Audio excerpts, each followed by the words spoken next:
자기소개서 작성에 대한 궁금증 취준생과 함께 알아봅니다. 오늘은 류영주 학생 나왔습니다. 안녕하세요. 네, 안녕하세요. 류영주입니다. 네, 그리고 자기소개서의 모든 것을 알려줄 취업 컨설턴트 강민혁, 김재주 멘토님 모셨습니다. 안녕하세요. 반갑습니다. 네, 안녕하십니까. 취업 컨설턴트 강민혁입니다. 안녕하십니까. 취업 컨설턴트 김재준입니다.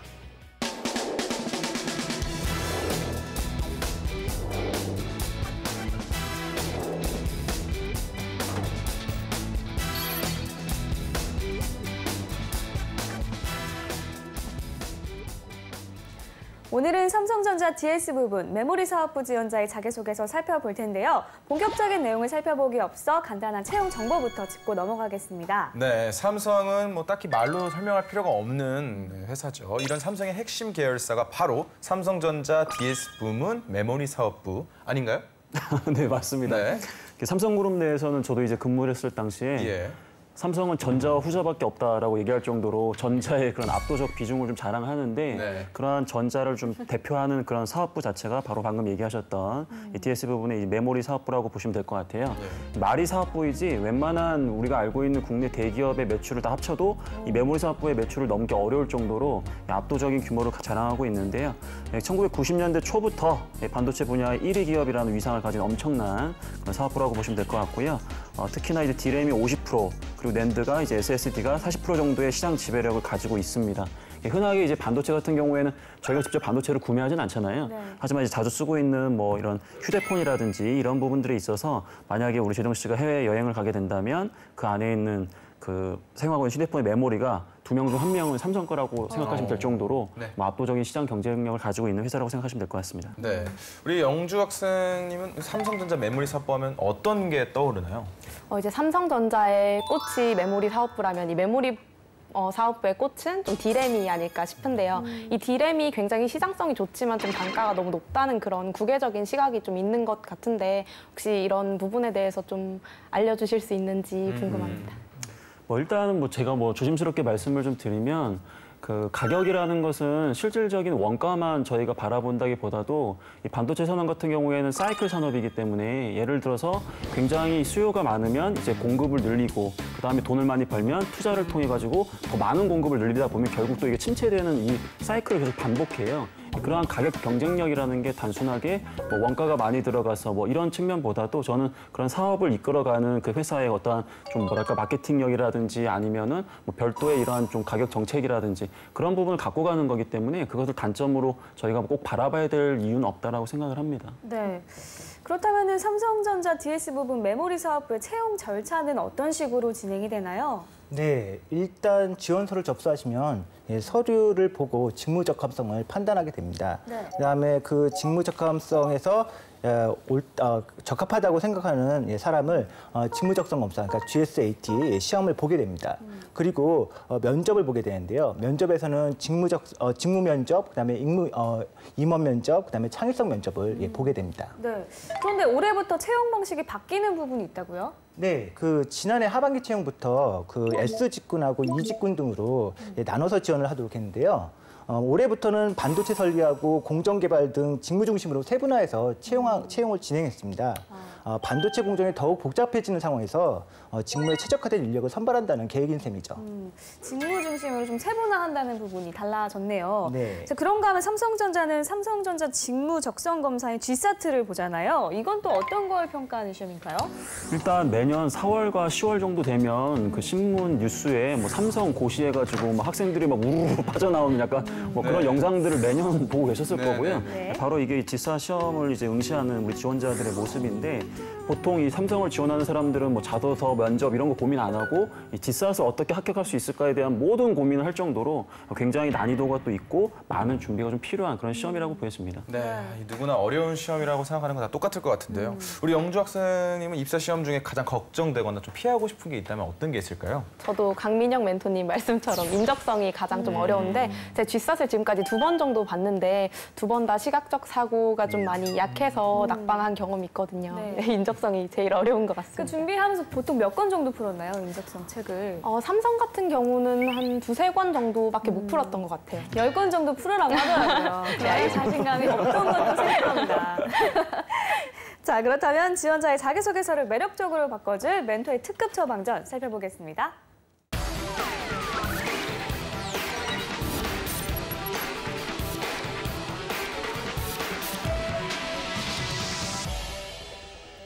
네, 먼저 질문 항목부터 분석해 볼 텐데요. 총 4개의 항목입니다. 바로 살펴볼게요.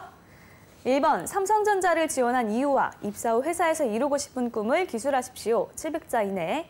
2번, 본인의 성장 과정을 간략히 기술하되 현재의 자신에게 가장 큰 영향을 끼친 사건, 인물을 포함하여 기술하여 주시기 바랍니다. 작품 속 가상인물도 가능하네요. 1500자 이내고요. 3번, 최근 사회 이슈 중 중요하다고 생각되는 한 가지를 선택하고 이에 관한 자신의 견해를 기술해 주시기 바랍니다. 1000자 이내. 4번, 지원 직무에 대해 본인이 이해한 내용을 서술하고 본인이 해당 직무에 적합한 사유를 전공 능력 측면에서 구체적으로 서술하시오. 네, 각 항목별로 서술해야 하는 글자 수가 굉장히 좀 길게 나와 있네요. 네, 그렇다면 강 멘토님, 자기소개서 작성 시 어떤 점을 유의해야 될까요?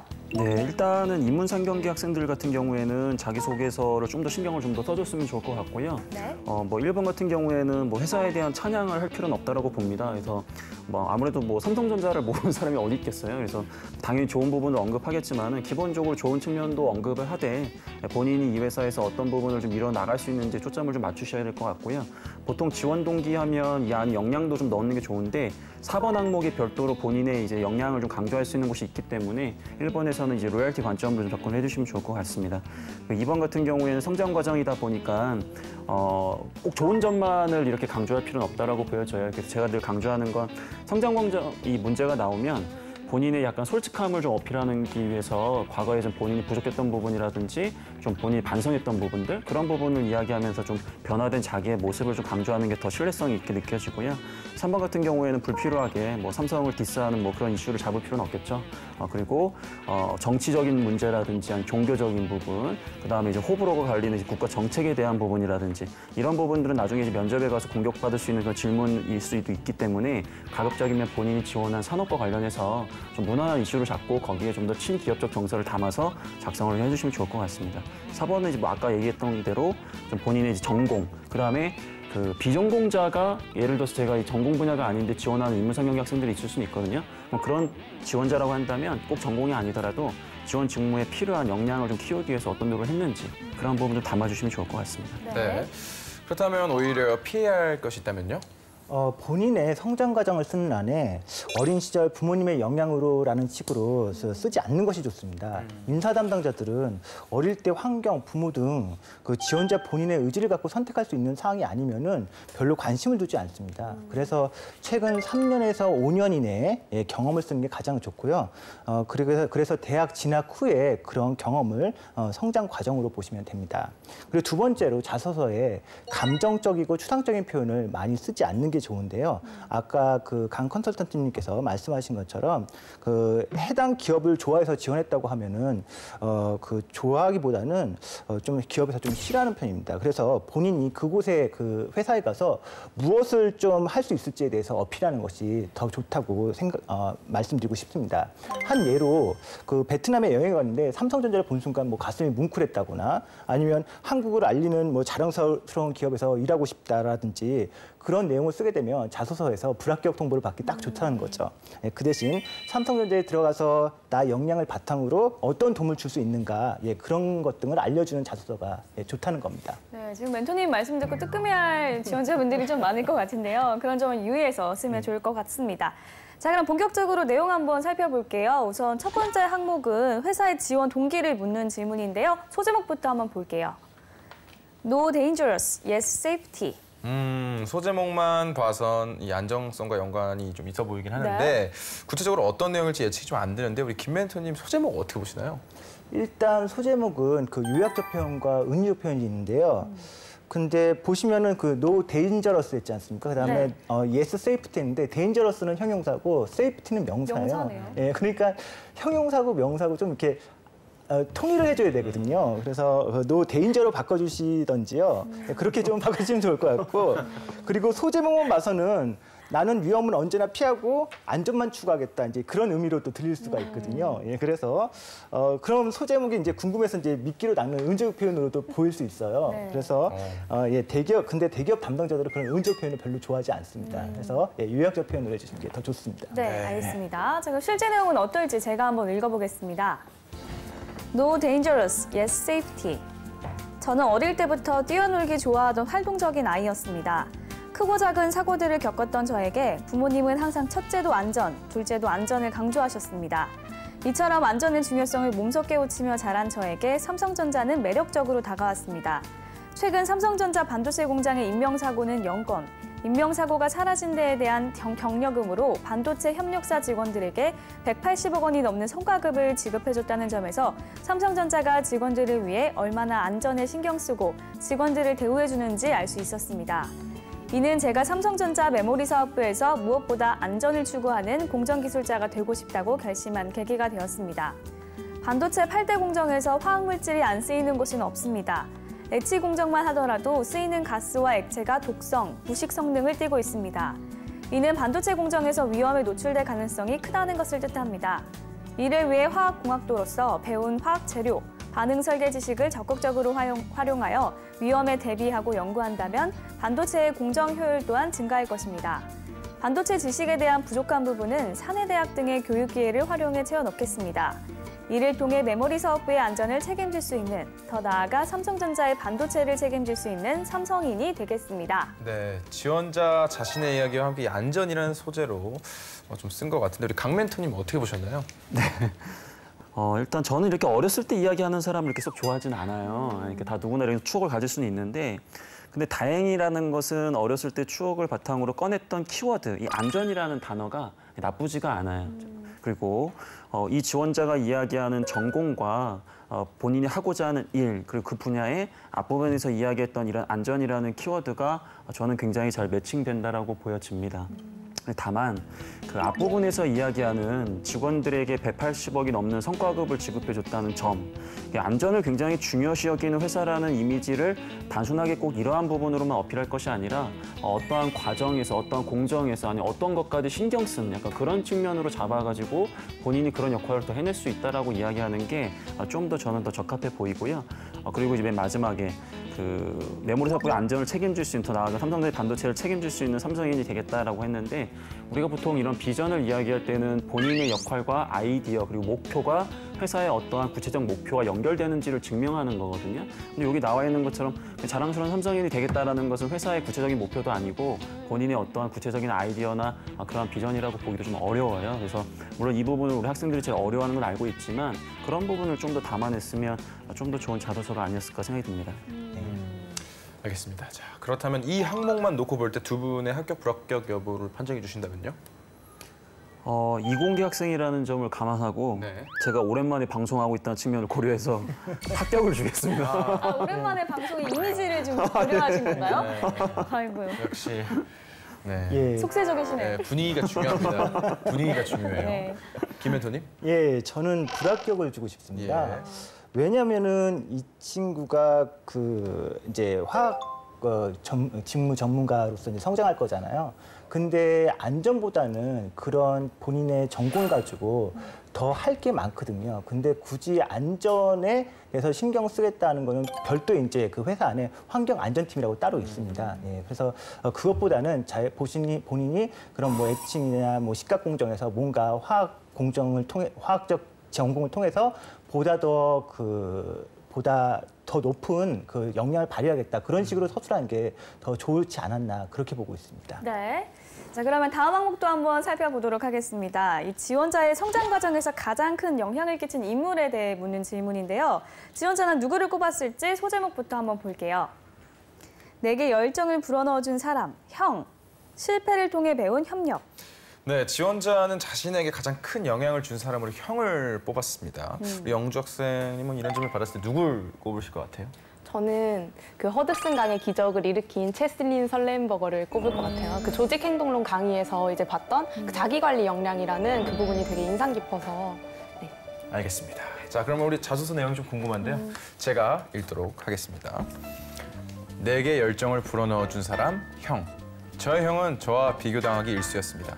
저희 형은 공부를 잘하지 못했으며 다른 분야에서 이렇다 한 능력을 보여주지도 못했습니다. 그러나 형은 절대 포기하지 않았습니다. 처음 형이 전문대를 졸업하고 편입한다 했을 때 저희 부모님은 전부 다 반대하셨습니다. 저도 내색은 안 했지만 공부보단 취업이 더 좋지 않느냐고 생각했었습니다. 그러나 많은 반대에도 형은 주눅이 들지 않았으며 S대학교로 편입에 성공하였습니다. 형은 거기서 만족하지 않았습니다. 더욱더 자기 꿈을 위해 공부해 K대학교 편입에 성공하였고 현재 K대학교 박사과정을 밟고 있습니다. 제가 1학년 때 좋지 않은 성적을 받고 군대를 갔다 와 해이해진 마음으로 복학해 학교에 다니고 있을 때 본 저희 형은 말 그대로 빛나고 있었습니다. 제가 의욕 없이 제자리 걸음만 하고 있을 때 형은 이미 자기 꿈을 향해 한 발짝 다가갔던 것입니다. 이는 제 마음속에 열정을 불어넣어준 계기가 되었으며 그 후로 저도 할 수 있는 모든 일에 도전하고 온 힘을 다해 3학기 연속 학점 4.4와 여러 번 장학금을 받는 등 최고의 결과를 끌어냈습니다. 그러나 제 꿈은 이것이 끝이 아닙니다. 저는 많은 사람에게 인정받고자 하는 제 꿈을 이루지 못했습니다. 이는 제 마음속의 열정이 아직도 불타고 있음을 뜻합니다.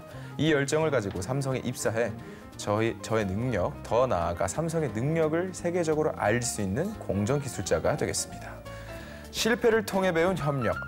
대학교에 복학 후 차차 높은 성적을 받기 시작했을 때 저는 전공에 자신감이 붙기 시작했습니다. 이러한 자신감과 남들보단 내가 더 잘할 수 있겠지라는 생각을 하고 첫 설계팀 프로젝트의 조장을 자진해서 맡았습니다. 그러나 팀 프로젝트의 진행은 순탄하지 않았습니다. 저는 제 전공 지식 위주로 의견을 펼쳤고 팀원들은 그저 자신을 따라오기만 바랐습니다. 팀원들 또한 별다른 의견을 제시하지 않았으며 저 또한 할 의욕이 없는 팀원들과 함께 프로젝트를 진행하는 것이 힘들다고 판단하여 혼자 프로젝트를 했던 것입니다. 자신의 전공 지식만 믿고 팀원들과의 협력을 중요시하지 않았던 결과는 참담했습니다.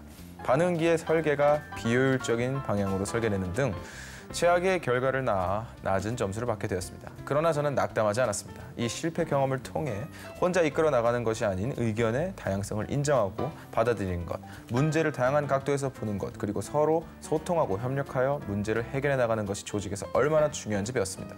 그 후 계속된 팀 프로젝트에서 조장을 맡았으며 무엇보다도 팀원들과의 협력과 소통을 중요시해 문제를 해결하다 보니 팀 프로젝트가 있는 과목은 전부 A+를 받는 결과를 냈습니다. 저는 이를 삼성에서 충분히 동료와 적용할 수 있다고 생각합니다. 저는 동료와 함께라면 어떤 어려운 과제라도 다양한 관점에서 분석하고 협력하여 창의적인 방법으로 해결해 나갈 수 있다고 자신합니다. 네. 형의 도전 정신과 열정이 지원자에게도 꿈을 갖게 만든 거네요. 그리고 또 두 번째 내용을 통해서도 이 지원자의 리더십과 문제 해결 능력을 엿볼 수 있었던 것 같아요. 네, 우리 김 멘토님, 자소서에서 이런 질문을 받으면 어떤 점을 유의해서 작성하는 게 좋을까요? 두 가지로 말씀드릴 수 있는데요. 첫째, 그 성장 과정에서 선택과 집중을 하셔야 됩니다. 20년이 넘는 인생 전체를 요약하기보다는 나의 직업관에 영향을 미친 사건들이나 인물들에 대해서 한두 가지 선택하는 것이 좋습니다. 왜 그 사건, 왜 그 인물이 나에게 중요한지, 그 이후에 어떻게 생각을 갖게 되었는지 집중해야 합니다. 네. 둘째, 이렇게 두 가지 이상의 경험이나 인물 얘기를 썼다면은 이들 간의 공통점을 이야기해줘야 합니다. 그러니까 만약 분량이나 내용 전개상의 이유로 두세 가지 경험을 쓰셨다면요, 그런 것들에 대한 반드시 연관성이 있어야 됩니다. 네. 네. 그렇다면 이번 항목은 좀 어떻게 보셨나요, 김 멘토님? 저는 합격을 주고 싶습니다. 왜 그러냐면요. 그 이유는 일단 두 소재의 연관성이 적긴 하지만 하나 앞에 있는 사례가 어떤 사례보다 나만의 사례를 적고 있기 때문입니다. 예. 그렇다면 자, 강 멘토님. 네. 네. 저는 당연히 합격을 줄 것 같고요. 네. 저희 학생들한테도 한 번 정도 보여주고 싶은 자소서예요. 왜 그러냐면 일단 이 친구는 삼성의 그 인재상에 맞춰서 이거를 쓴 거예요. 그러니까 삼성의 인재상 4가지 중에서 열정과 소통이라는 키워드를 여기다 지금 어떻게든 넣어보고 싶어가지고 이 2가지 소재를 쓴 것 같아요. 근데 그런 걸 떠나가지고 본인의 그런 보여주고 싶지 않았지만 부족했던 부분들을 과감하게 드러냈다는 점이 저는 가장 이 자소서의 훌륭한 점이라고 보여지고, 그러한 측면에서 이 친구는 본인의 부족함을 좀 인정하고 좀 더 개선의 여지가 있을 수 있는 그런 신입사원처럼 보이기 때문에 저는 아주 좋은 자소서라고 보여지는데, 단 문제는 이 앞에 열정이라는 부분을 좀 강조를 했는데 이 단어가 엄청 무시무시한 단어거든요. 뭐 예를 들어서 두 분한테 예. 정말 하는 일에 열정이 정말 있나요라고 딱 물어보면 대답하기 참 쉽지 않거든요. 그렇죠. 예, 왜냐하면 저는 개인적으로 이러한 직무나 어떤 하고자 하는 일에 대한 열정을 논할 때는 내가 가장 좋아하는 것도 포기하면서 이걸 해야 되거든요. 혹은 내가 가장 싫어하는 거라면서도 이걸 해야 돼요. 근데 그런 면이 지금 이 자소서에는 들어가 있지는 못해요. 물론 내가 뭐 장학금 받았다, 뭐 열심히 했다 이렇게 얘기할 수 있지만 그건 공부를 열심히 한 거지 특정 목표에 대한 열정은 아니었거든요. 그래서 그 무시무시한 단어를 이제 면접 때 증명해줘야 이게 더 현실감이 있겠죠. 알겠습니다. 자, 그럼 계속해서 마지막 항목을 살펴보도록 하겠습니다. 지원 직무의 이해도와 지원자가 해당 직무에 적합한 이유를 묻는 질문입니다. 그럼 바로 읽어보도록 하겠습니다. 공동 개발 직무의 큰 틀은 메모리를 생산하고 개발하는 전체적인 관리를 통해 반도체의 품질 개선, 효율을 극대화하는 것입니다. 그래서 새로운 메모리를 개발하고 연구하거나 개발되어 있고 시중 판매되고 있는 메모리를 잘 만들어지기 위해서 유지하고 관리하는 일을 한다고 들었습니다. 이를 위해선 반도체의 8대 공정 기술을 정확히 알아야 하며 그 공정 속 세세한 부분 또한 숙지하고 있어야 합니다. 저는 반도체 화학 공정이라는 전공 수업을 통해 반도체 8대 공정인 포토, 엣치, 클린, CMP, 디퓨전, IMP, 메탈, CVD의 과정과 각 과정이 어떻게 연계되어 돌아가는지 각 공정 단계에서 사용되는 장비와 기본 동작 원리 등을 배웠습니다. 여기에 화학공학도로서 배웠던 분리공정, 물질 전달 지식은 각 과정의 연관성, 흐르는 유체의 특징 등을 이해하는 데 도움을 줄 것이며 유기화학, 화공재료과학, 공업분석화학 등의 전공 지식을 도입하면 각 과정에서 쓰이는 위험한 화학물질의 제어, 연구 또한 가능할 것이고 제품 제조 시에 발생하는 물리, 화학적 특성 분석 및 개선에도 도움을 줄 수 있습니다. 이는 곧 반도체 생산 효율 향상으로 이어질 것이라고 저는 확신합니다. 게다가 저에게 부족한 반도체 기초 지식을 다지기 위해 반도체 전공 교수님 밑에서 종합 설계를 수행하고 있으며 반도체 기초 소자인 PN 다이오드, LED, 트랜시스터 등을 시뮬레이션 툴을 이용하여 설계할 예정입니다. 이를 통해 반도체 지식 기반을 탄탄히 다져놓는다면 공정 개선과 소자 분석, 반도체 제품 개발에 좀 더 이바지할 수 있다고 생각합니다. 네, 제가 보기에는 전문 용어들이 계속 나열돼 있어서 사실 이해하기는 어려운데요. 김 멘토님이 보시기에는 어떠셨나요? 예, 일단 반도체 8공정에서 화학도로서 자신의 전공이 요긴하게 쓰일 수 있다는 점을 어필하고 있습니다. 예, 어떤 공정에서 화학적 전공 지식이 쓰일 수 있다는 점 서술하여서 지원 직무에 대한 이해도도 잘 표현하고 있고요. 그리고 포토 공정이라든지 직각 공정에서 자신의 전공이 필수적임을 어필하여 본인을 채용해야만 하는 이유를 잘 설명하고 있습니다. 네. 그렇다면 우리 두 멘토님들께서 전체적으로 이 지원자의 차서를 전체적으로 어떻게 평가하시나요? 저는 알 것 같아요. 뭐 당연히 합격이고요. 마음에 드시는군요. 예, 근데 제가 좀 합격이라고 얘기하는 거는 자소서만 봤을 때 합격이라는 측면보다도 삼성 지원자, 특히 이공계 지원자이기 때문에 이 정도 수준이면 잘 썼다라는 측면보다도 분명히 합격을 할 수 있는 여지가 있다라는 걸 말씀드리고 싶었던 거고요.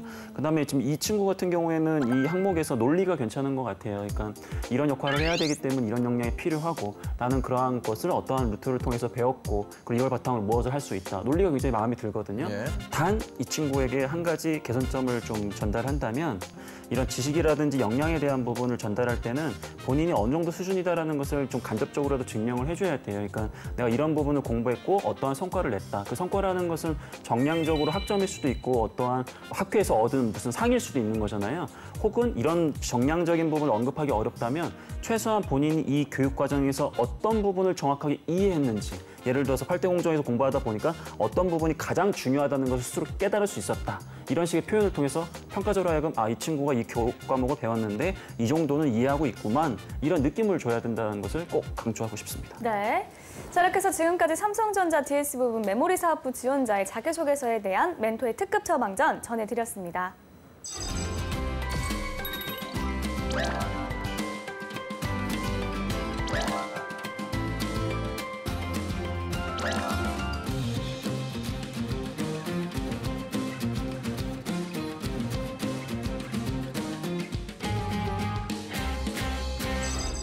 네, 이번에 영주 학생을 준비했습니다. 오늘 살펴본 자기소개서 항목 중 한 항목을 영주 학생이 준비해왔다고요? 네, 자기소개서 질문 중에 1번이었던 지원 동기에 대해서 사전 코멘트 바탕으로 작성해봤습니다. 네, 멘토님의 사전 코멘트 내용은 어떤 내용이었나요? 네, 멘토님의 사전 코멘트 내용은 첫째, 삼성전자의 반도체 사업이 왜 사업성이 있는지에 대한 회사 비전이 있어야 한다. 예를 들어서 반도체 시장을 보면 전기차, IoT 이슈, 신흥국들의 반도체 수요 급증 등 삼성전자 보고서를 보면 쉽게 알 수 있는 내용들이 있다고 하셨습니다. 둘째로 그런 뒷배경으로 인해서 기업이 더욱 성장할 것이라는 확신과 함께 자신의 전공이 활용될 수 있다는 점이 들어가면 더욱 좋을 것 같다고 말씀하셨습니다. 네. 그런데 영주 학생의 경우에는 정치 외교를 전공했기 때문에 자신의 지원 분야인 CIM 부분 영업 분야로 변경해서 작성을 해주었다고 합니다. 그럼 한번 직접 읽어주세요. 네, 그럼 읽어보도록 하겠습니다. 게임 체인저, 혁신을 전파하다. 혁신은 4차 산업혁명을 이끌 뛰어난 성장 동력이며 삼성전자는 뛰어난 기술력으로 언제나 혁신을 주도하는 게임 체인저입니다. 삼성전자는 폴더블 스마트폰을 통해 전 세계 스마트폰 시장의 침체를 극복하고 4차 산업의 핵심이라 불리는 5G를 세계 최초로 상용화하고자 합니다. 이런 혁신적 상품의 원활한 판매를 위해서는 유통 채널에 맞는 프로모션을 기획하고 기존 고객 관리 및 신규 거래선을 창출하는 영업사원의 역할이 더욱 중요해질 것입니다. 삼성전자의 영업사원으로서 시대를 앞서는 혁신을 전파해 비전 2020에 기여하고 싶습니다. 저는 정치외교학을 전공하며 국제 동향을 파악하고 사료를 분석해 최적의 대안을 모색하는 연습을 했습니다. 경영학을 전공하며 판매 전략 수립을 위한 마케팅적 지식과 매출 관리를 위한 회계적 지식을 쌓았습니다. 이를 바탕으로 제품별 판매 트렌드를 정확히 분석한 후 판촉 계획을 수립하며 고객의 니즈에 맞는 솔루션을 제공하겠습니다. 또한 뛰어난 커뮤니케이션 스킬을 바탕으로 유관부서 및 담당 지역의 거래선과 협력하겠습니다. 뿐만 아니라 시장의 VOC를 본사에 전달하며 고객에게 최적화된 제품 개발에 기여하고 싶습니다. 삼성전자의 게임 체인저가 되어 삼성전자의 혁신을 모든 소비자에게 전달하겠습니다. 네. 자신을 게임 체인저라고 소개한 부분이 딱 눈에 띄는 것 같은데요. 네. 우리 멘토님 사전 코멘트에 맞춰 연주 학생이 좀 잘 작성해 주었는지 평가 부탁드립니다. 뭔가 임팩트 있는 소제목을 쓰려고 하는 차원에서 게임 체인저라는 단어를 쓴 것 같습니다. 여기에서 게임 체인저가 지칭하는 것은 초반에는 삼성전자였다가 후반부에는 영주 학생으로 변해 있어요.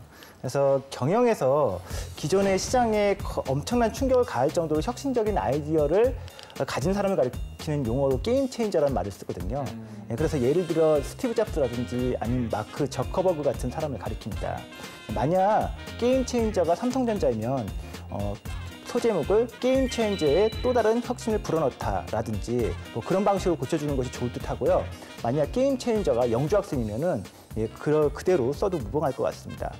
그리고 뭐 소재로는 뭐 폴더블 스마트폰과 4차 산업혁명에서 사물 인터넷의 활성화를 위해서 5G 기술에서 삼성전자의 역할론을 잘 기술해 주셨습니다.